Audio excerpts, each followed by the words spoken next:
মালতী, আজকে তো আমার ছুটি, আর আমি তো আজকে সকাল থেকেই বাড়িতে থাকবো। আর আজকে আমাদের ছেলেরও তো স্কুল ছুটি, তাই তুমি সকালের খাবারে বেশ ভালো কিছু রান্না করো। অনেকদিনই তো হলো বেশ গরম গরম লুচি আর আলুর দম খাইনি, তাই তুমি যদি লুচি আর আলুর দম রান্না করো আর তার সাথে যদি একটা গরম গরম ডিমের অমলেট থাকে, তাহলে কিন্তু কোনো কথা হবে না।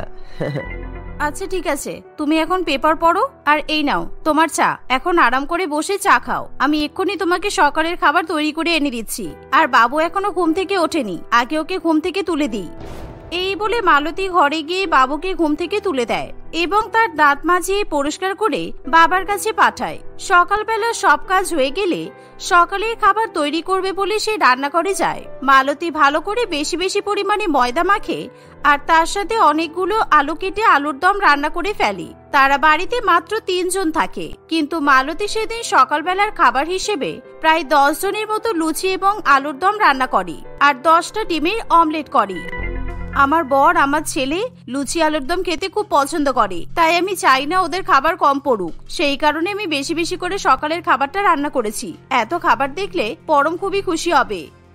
এই বলে মালতীর সব খাবার নিয়ে টেবিলে চলে যায়। পরম এবং বাবু লুচি আলুর দম খেতে আসলে এরকম বেশি পরিমাণে লুচি এবং আলুর দম দেখে পরম প্রচন্ড পরিমাণে অবাক হয় আর সে তার বউকে বকাবকি করতে শুরু করে।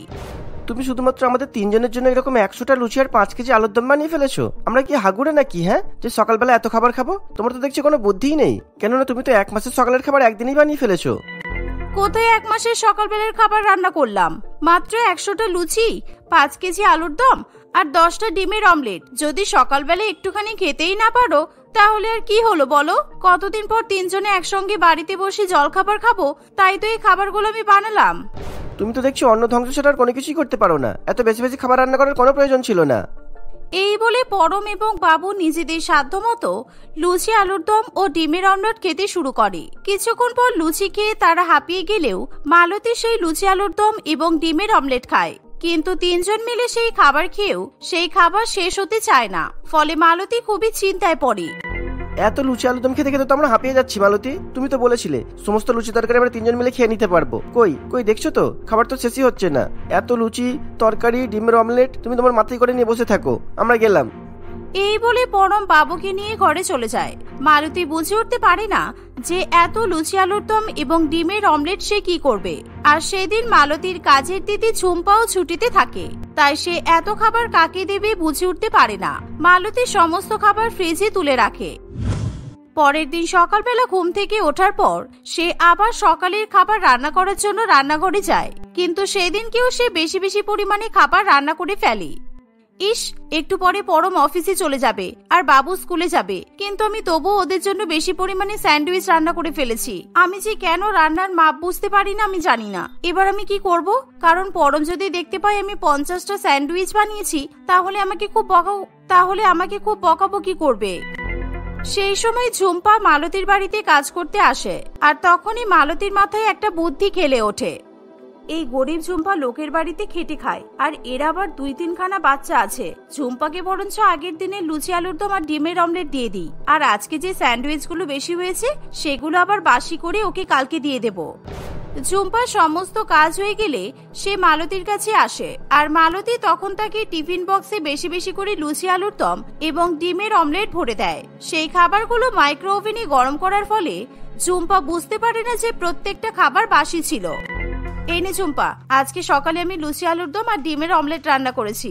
সবকটা খাবার বেশি হয়েছে বলে টিফিন বাক্সে প্যাক করে তোকে দিয়ে দিলাম। তুই বাড়িতে নিয়ে গিয়ে তোর পরিবারের সঙ্গে মিলেমিশে খাবি, কেমন? কিন্তু মালকিন, এ তো অনেক লুচি আর আলুর দম আর তার সাথে প্রায় 6টা ডিমের অমলেট। এত খাবার আপনি আমাকে দিয়ে দিলেন? এই খাবারগুলো বাসি নয় তো মালকিন? কি, তুই কি করে ভাবতে পারলি যে আমি তোকে বাসি খাবার দেব? আসলে কোনোদিনও এত খাবার চোখে দেখিসনি তো, তাই ভাবছিস যে আমি তোকে বাসি খাবার খাওয়াচ্ছি। চুপচাপ টিফিন বাক্স নিয়ে বাড়িতে চলে যা আর খেয়ে নিবি।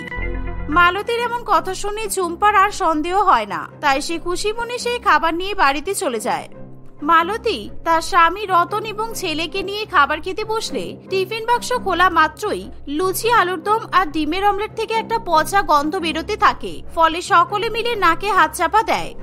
ইস ঝুম্পা, এসব খাবার থেকে তো একেবারে পচা গন্ধ বেরিয়ে গেছে। আমার মনে হচ্ছে তোমার মালকিন তোমাকে বাসি পচা খাবার ধরিয়ে দিয়েছে। কালকে ওনাকে গিয়ে বলবে এরকম বাসি পচা খাবার তোমাকে আর না দেয়। না না, তুমি ভুল ভাবছো। আমার মালকিন কখনো আমাকে বাসি খাবার দিতেই পারে না। এই লুচি আলুর তো আমার ডিম আজকে সকালেই রান্না হয়েছে, কিন্তু মালকিন হয়তো বুঝতে পারেনি যে গরমের মধ্যে খাবারগুলোতে গন্ধ হয়ে গেছে। ভাগ্যিস আমাদের ছেলে মেয়ে খাওয়ার আগে আমরা বুঝতে পেরেছি যে এগুলো নষ্ট হয়ে গেছে, না হলে কি হতো বলো তো? হ্যাঁ, ঠিক কথাই বলেছো। কারণ একই আমাদের অভাবের সংসার, তার উপর বাসি খাবার খেয়ে ডাক্তারবাবুর কাছে দৌড়াতে হতো, আর সেখানে আমাদের কানি কানি টাকা খরচ হতো। ঝুম্পা সেই বাসি পচা লুচি, আলুর দম এবং ডিমের অমলেট সব ডাস্টবিনে ফেলে দেয়। পরের দিন সকালবেলা ঝুম্পা মালতীর বাড়িতে কাজে যেতে না যেতেই মালতী তাকে আবার আগের দিনের বাসি পচা স্যান্ডউইচ টিফিন বাক্সে প্যাক করে দিয়ে দেয়, কিন্তু ঝুম্পা কিছুতেই সেই খাবার নিতে চায় না। তোকে কি বলবো ঝুম্পা, আমার ছেলেটা ভীষণ দুষ্টু হয়েছে। এই কিছুক্ষণ আগে সকালবেলা নিজের 10-12টা বন্ধুকে নিয়ে বাড়িতে হাজির হয়েছিল, আর আমাকে আবদার করেছে যে চিকেন স্যান্ডউইচ বানাতে হবে। কিন্তু আমাদের বাড়িতে কেউ চিকেন স্যান্ডউইচ খাই না আমরা, তাই আমি ওদের মতো করে চিকেন স্যান্ডউইচ বানিয়ে দিলাম। কিন্তু সব বাচ্চাগুলো এত বদমাইশ যে একটাও স্যান্ডউইচ খেলো না, তাই আমি স্যান্ডউইচগুলো টিফিন বক্সে ভরে দিয়েছি। নে, এগুলো তুই নিয়ে চলে যা। না মালকিন, আমি আর স্যান্ডউইচ নিয়ে যাব না, কারণ কালকে আপনি আমাকে যে লুচি আর আলুর দম ডিমের অমলেট দিয়েছিলেন ওগুলো থেকে একেবারে বাসি পচা গন্ধ বেরিয়েছিল। তাই আমি আজকে আর কোনো খাবার নেব না, কারণ আমার মনে হচ্ছে এই স্যান্ডউইচগুলো সবকটাই বাসি। তুই দেখছি খাবার দেখে বুঝতে পারিস না যে কোনটা বাসি আর কোনটা টাটকা। তুই যদি বাড়িতে গিয়ে লুচি আলুর দম ডিমের অমলেটের টিফিন বাক্সটা ফেলে রাখিস তাহলে সেগুলো থেকে তো গন্ধ ছাড়বেই। তুই নিশ্চিন্ত মনে এই স্যান্ডউইচগুলো নিয়ে যা, এগুলো সবকটা খুব ভালো, আর বাড়িতে গিয়েই খেয়ে নিবি। কিন্তু সত্যি কথা বলছেন তো? স্যান্ডউইচগুলো টাটকা? যদি টাটকা হয় তাহলে দিন। এই বলে ঝুম্পা বাসি পচা স্যান্ডউইচ ভর্তি টিফিন বাক্স নিজের ব্যাগে ঢুকিয়ে নেয়। আর সে যখন বাড়িতে যাবে সেই সময় মালতী বলে, টিফিন বাক্সটা কালকে মনে করে নিয়ে আসিস, কিন্তু কালকে আরো ভালো ভালো খাবার দেব। আর এই টিফিন বাক্সটাতে আমি তোর নাম লিখে রেখে দিয়েছি, তাই তুই ভুলেও কিন্তু এই টিফিন বাক্সটা বাড়িতে ফেলে আসিস না। ঝুম্পা যখন স্যান্ডউইচ নিয়ে বাড়িতে যায় তখন সেই স্যান্ডউইচ থেকেও আবার বাসি পচা গন্ধ বেরিয়ে আসে। এর ফলে রতন এবং ঝুম্পা মালতীর উপর প্রচন্ড পরিমাণে রেগে যায়। তোমার মালকিন আজকেও আবার বাসি খাবার আমাদেরকে দিয়ে দিয়েছে। আর ঝুম্পা, তোমার তো দেখছি লোভ কম নয়, তুমিও তো প্রত্যেকদিন বাসি পচা খাবার নিয়ে চলে আসছো। আমরা গরিব হতে পারি, তাই আমরা কম খেলেও টাটকা খাবার খাই। তাই তোমার মালকিনকে কালকে বলে দেবে এরকম পচা খাবার যেন আর কোনোদিনও তোমাকে না দেয়। অসভ্য মহিলা কোথাকার। নিজের স্বামীর মুখে এমন কথা শুনে ঝুম্পা ও তার মালকিনের উপর খুবই রেগে থাকে। অন্যদিকে মালতী এভাবে প্রত্যেকদিন সকালবেলা খাবারের পরিমাণ বুঝতে না পেরে বেশি বেশি করে খাবার মালতীর টিফিন বক্সে প্যাক করে রাখে। কিন্তু পরম অফিসে চলে যাওয়ায় সে তার বউয়ের এরকম কাণ্ড কারখানা সম্বন্ধে অবগত হতে পারে না। এভাবে দেখতে দেখতে কিছুদিন কাটে, কিন্তু ঝুম্পা আর বাসি খাবার কিছুতেই নিতে চায় না। একদিন মালতী সকলের জন্য চিকেন বার্গার রান্না করে, আর বেঁচে যাওয়া বার্গারগুলো 3 দিন পর সকালবেলায় বের করে মাইক্রো ওভেনে গরম করতে থাকে। ইস, কতগুলো বার্গার নষ্ট হয়ে গেল। কিন্তু আমি এই বার্গারগুলো গরম করে ঝুম্পাকে চালিয়ে দেব। ও মূর্খ তো, ও বুঝতেই পারবে না যে এই বার্গারগুলো বাসি হয়ে গেছে, কারণ ওরা তো বাপের জন্মেও বার্গার খায়নি কখনো। এই বলে মালতী মাইক্রো ওভেনে সবকটা বার্গার গরম করছে। এমন সময় ঝুম্পা রান্নাঘরে চলে আসে। আজকে আমি ব্রেকফাস্টে সবার জন্য চিকেন সালামি বার্গার রান্না করেছি। আমি জানি তুই তোর বাবার জন্মে এরকম বার্গারের নাম শুনিসনি, আর তোদের বাচ্চাটা তো এই বার্গার চোখেও দেখেনি, তাই তুই আজকেই 5টা বার্গার নিয়ে যা। আমার সাথে একদম ফালতু কথা বলবেন না, কারণ আমি ভালো করেই জানি যে এই বার্গারগুলো 3 দিনের বাসি। আর আমি গরিব অশিক্ষিত হলেও বার্গার কাকে বলে সেটা বুঝি, কারণ আমি 3 দিন আগে নিজের চোখে দেখেছি আপনি বার্গারগুলো বানাচ্ছিলেন। আর আপনি যদি আমাকে এভাবে বাসি খাবার খাওয়ান তাহলে কিন্তু আমি কাজ ছেড়ে দেব। ওরে বাবা, এই কাজের মাসির কি মুখ রে! সকালবেলা চিড়ে খেয়ে তো কাজ করতে আসিস, তাই তুই এই বার্গার খাওয়ার মর্ম কি করে বুঝবি? যা বেরো, তোকে এই বার্গার নিতে হবে না। ঝুম্পা মালতীর কথা শুনে খুবই রেগে যায়, তাই সে মালতীর সঙ্গে তর্ক বিতর্ক করতে থাকে। এর ফলে মালতীও রেগে গিয়ে ঝুম্পাকে তাড়িয়ে দেয়। কিন্তু এই ঝামেলাঝাটির মাঝখানে মালতী ভুলে যায় যে মাইক্রো ওভেনে বাসি বার্গার সে গরম করতে দিয়েছে, তাই সে বার্গারগুলো না বের করে মাইক্রো ওভেন বন্ধ করে ঘরে চলে যায়। মালতী ঘরে গিয়ে ঘুমিয়ে পড়লে প্রায় 3 ঘন্টা পর বাবু স্কুল থেকে বাড়িতে আসে, আর সে তার মাকে ডাকলে মালতী কোনো সাড়া শব্দ দেয় না। ও মা, আমার ভীষণ পরিমাণে খিদে পেয়েছে মা। তুমি জানো আমার সকাল 10টায় স্কুল ছুটি হয়ে যায়, কিন্তু তবুও তুমি এখানে ঘুমাচ্ছ। ও মা, আমায় খেতে দাও না মা। মালতী গভীরভাবে ঘুমিয়ে থাকায় বাবুর কথা তার কানে গিয়ে পৌঁছায় না। ফলে খিদের জ্বালায় বাবু রান্নাঘরে যায় আর সে দেখে যে মাইক্রোওভেনের মধ্যে বার্গার রাখা আছে। সে নিজের অজান্তেই সেই বাসি পচা বার্গার মাইক্রোওভেন থেকে বের করে খেতে শুরু করে। পচা বার্গার খাওয়ার পর বাবুর পেটে ভীষণ পরিমাণে যন্ত্রণা শুরু হয় আর সে বমি করতে শুরু করে। ও মা, আমার পেট খুব ব্যথা করছে মা, আমার ভীষণ বমি হচ্ছে। বাবুর এরকম তীব্র চিৎকার এবং কান্না শুনে মালতীর ঘুম ভেঙে যায় আর সে রান্নাঘরে এসে দেখে যে বাবু ভীষণ পরিমাণে বমি করছে। বমি করতে করতে সে রান্নাঘরের মেঝেতে শুয়ে পড়েছে আর বাবুর হাতে ছিল বাসি পচা আধ খাওয়া বার্গার। এমন সময় বাবুর এরকম অবস্থা দেখে মালতী কি করবে কিছুই বুঝে উঠতে পারে না। তাই সে কাঁদতে কাঁদতে নিজের স্বামীকে ফোন করে। পরম তখনই অফিসের সমস্ত কাজ ফেলে রেখে বাড়িতে চলে আসে। দেখো না পরম, আমার ছেলেটার কি হলো। আমি 3 দিন আগে বার্গার বানিয়েছিলাম আর আজকে ঝুম্পাকে দেবো বলে মাইক্রোওভেনে বার্গারগুলো রেখেছিলাম, কিন্তু ঝুম্পা নিতে চাইনি। আর আমার ছেলে এই বাসি বার্গারগুলো খেয়ে অসুস্থ হয়ে পড়েছে। কি, তুমি 3 দিনের বাসি বার্গার বাড়ির কাজের লোককে দিতে গিয়েছিলে আর দেখলে তো এখন নিজের জালে নিজেই ফেসে গেছো। আমাদের ছেলে সেই বার্গার খেয়ে অসুস্থ হয়ে পড়েছে। পরম এবং মালতী দুজনে মিলে বাবুকে নিয়ে হসপিটালে যায়। ডাক্তারবাবু বাবুকে ফুড ইনজেকশন দিয়ে কোনো রকমে সুস্থ করে তোলে। ছেলে সুস্থ হয়ে যাওয়ার পর মালতী এবং পরম উপরওয়ালাকে অনেক ধন্যবাদ জানায়। আর মালতী নিজের মনে মনে তার ভুল বুঝতে পারে। সে তার বাড়ির কাজের মেয়ে এবং তার পরিবারকে বাসি খাবার খাওয়াতে গিয়ে তার নিজের পরিবারই এরকম বিপদের সম্মুখীন হয়। আমি আর কোনোদিনও সকালবেলা বেশি বেশি খাবার রান্না করব না, আর সেই খাবার বেঁচে থাকলে বাসি খাবার গরিব মানুষকে খাওয়াবো না, কারণ আমি আমার ভুলের শাস্তি পেয়ে গেছি। তারপর থেকে মালতী প্রত্যেকদিন সকালবেলা পরিমাণ মতো খাবার রান্না করে আর সেই খাবারের থেকে কিছু অংশ তার কাজের মেয়ে ঝুম্পাকে দেয়। সত্যি দিদি, আজকে এই ক্ষীর আর পাউরুটি দারুণ খেতে হয়েছে। আর আপনি যে প্রত্যেকদিন সকালবেলা পরিমাণ মতো টাটকা খাবার রান্না করছেন আর আমাকে খাওয়াচ্ছেন, সেই দেখে আমি খুব খুশি। তুই চিন্তা করিস না ঝুম্পা, আমি তোকে আর সকালবেলার বাসি পচা খাবার খেতে দেব না। যা, তুই এই ক্ষীর আর পাউরুটি নিয়ে বাড়িতে যা আর তোর পরিবারকেও খাওয়া। এই বলে মালতী টাটকা ক্ষীর এবং পাউরুটি টিফিন বাক্সে প্যাক করে দেয় এবং ঝুম্পার হাতে দিয়ে দেয়। ঝুম্পা খুশি মনে সেই খাবার বাড়িতে নিয়ে গিয়ে তার পরিবারের সঙ্গে ভাগ করে বসে খায়। এভাবেই তারা সকলে মিলে হাসি খুশি বসবাস করতে থাকে। আজকে তমসার কাছে খুবই আনন্দের দিন, কারণ আজকে তার স্বামী তাকে তার প্রথম গাড়িটা কিনে দিয়েছে। কত কান্নাকাটি ঝগড়াঝাটির পর সে যে এই গাড়িটার চাবিটা হাতে পেয়েছে সেটা শুধুমাত্র তমসাই জানে। বিয়ের আগে তার অনেক গাড়ি থাকলেও সে কোনো গাড়ি নিয়েই তার শ্বশুর বাড়িতে আসেনি। তাই তার শ্বশুর বাড়িতে আসার পরে এই প্রথম গাড়িটা তার কাছে খুবই গুরুত্বপূর্ণ এবং পছন্দের ছিল। গাড়িটাকে সে একেবারে নিজের বাচ্চার মতো করে সামলে রাখে। একদিন তমসা দেখতে পায় তার ছোট যা পিয়ালি তার গাড়িটা ছুঁয়ে দেখছে। এই, তুই আমার গাড়িতে হাত দিচ্ছিস কেন রে? নিশ্চয়ই কোনো জাদুটোনা করতে এসেছিস, তাই না, যাতে আমার গাড়িটা নষ্ট হয়ে যায়? এসব তুমি কি বলছো দিদি ভাই? আমি কেন এরকম কিছু করতে যাব? আসলে আমি কখনো এত সুন্দর গাড়ি নিজের চোখের সামনে দেখিনি, তাই একটু ছুঁয়ে ছুঁয়ে দেখতে ইচ্ছে হলো।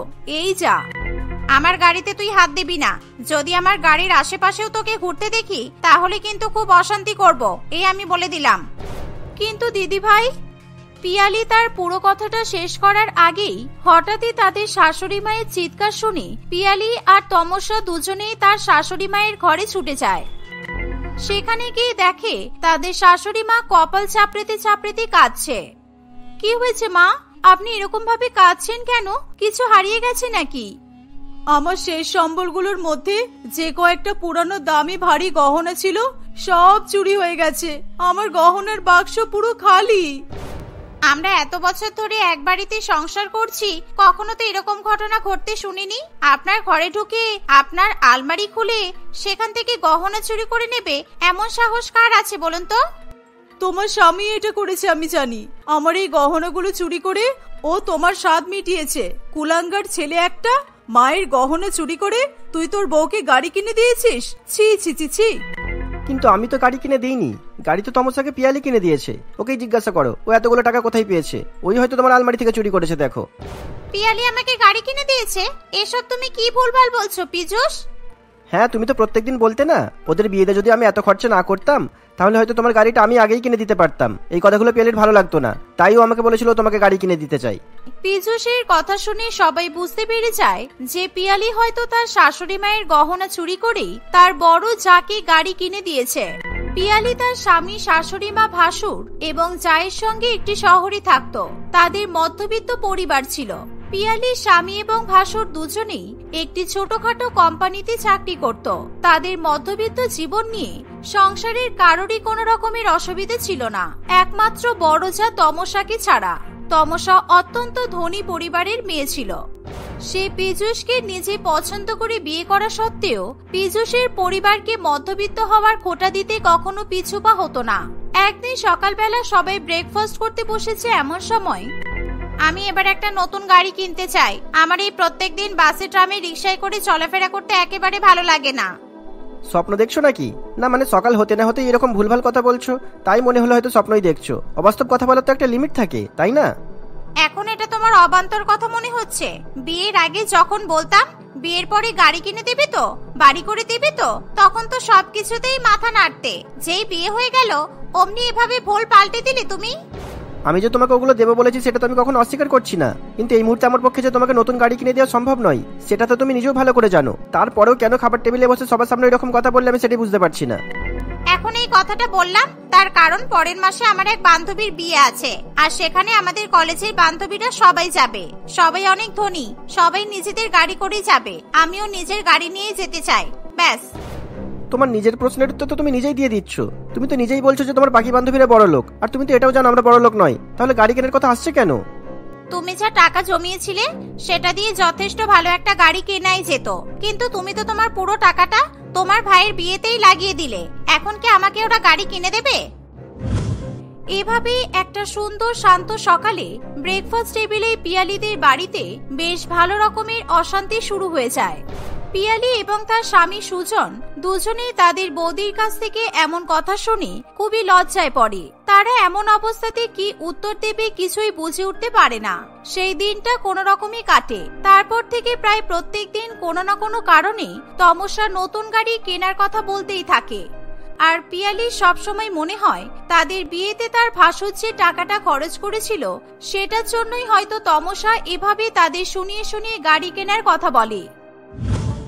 একটা ব্যবস্থা করো না গো, যাতে দিদিভাইকে একটা নতুন গাড়ি কিনে দিতে পারি। তা না হলে আমরা এত ধুমধাম করে বিয়ে করেছিলাম সেটা ভাবতে ভাবতেই অনুশোচনায় আমার জীবনটা শেষ হয়ে যাবে।